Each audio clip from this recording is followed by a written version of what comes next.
350 people are on trial in Italy in the biggest case against the mob in decades. The region of Calabria, where the trial is taking place, had to build a huge makeshift courthouse to accommodate all those involved in the hearing.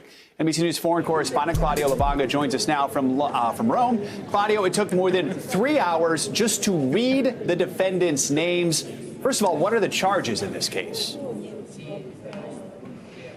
Good morning, Joe. Well, if you thought that the list of defendants is long and impressive, just wait to hear the list of the charges. It's not going to take me 3 hours to read it, but it is long enough for me to have to write it down. Now, here we go. Mob association, murder, attempted murder, drug trafficking, extortion, loan sharking, disclosure of official secrets, abuse of office, possession of stolen goods, money laundering. The more the merrier. Now, of course, you name any crime that you think could be associated with an organized crime or the mafia, well, it's in this list. So. Thank you for not naming all the defendants, by the way. So what can you tell us about the specific mob group that is on trial?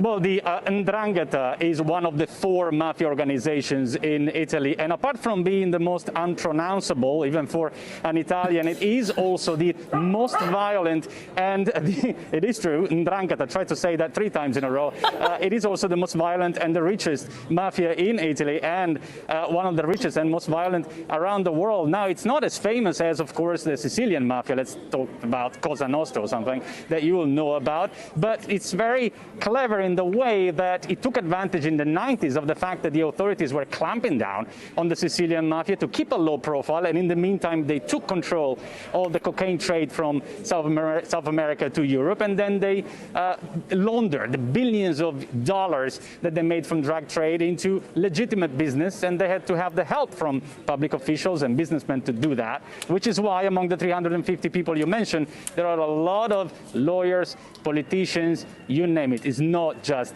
the mafia families, but also the people that help them out.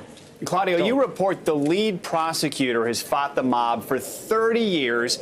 He has security to protect him from credible death threats. What does that say, and what is he saying about this case? Well, I recently spoke to Nicola Gratteri, he's the prosecutor in charge, and he told me that this trial to him is really personal because he was born and raised in Calabria, the region that 'Ndrangheta is from, and as a child he was seeing bodies scattered in the street and how violent 'Ndrangheta was, and his mission in life is to free, as he told me, free this land from this scourge, and he's been doing that for the last 30 years, at his freedom's expense. As you know, he's been living under protection, but he says also that it is just the tip of the iceberg. Even this trial, even though it's 350 people, is targeting only one family, a powerful family, the Mancuso family, but there are so many other families out there belonging to the 'Ndrangheta around the world, because the 'Ndrangheta, according to Gratteri, is the only mafia organization that is present in all continents, in every corner of the world, Joe. All right, Claudio, we know you'll keep us updated. Thank you so much. Hey, NBC News viewers, thanks for checking out our YouTube channel. Subscribe by clicking on that button down here and click on any of the videos over here to watch the latest interviews, show highlights, and digital exclusives. Thanks for watching.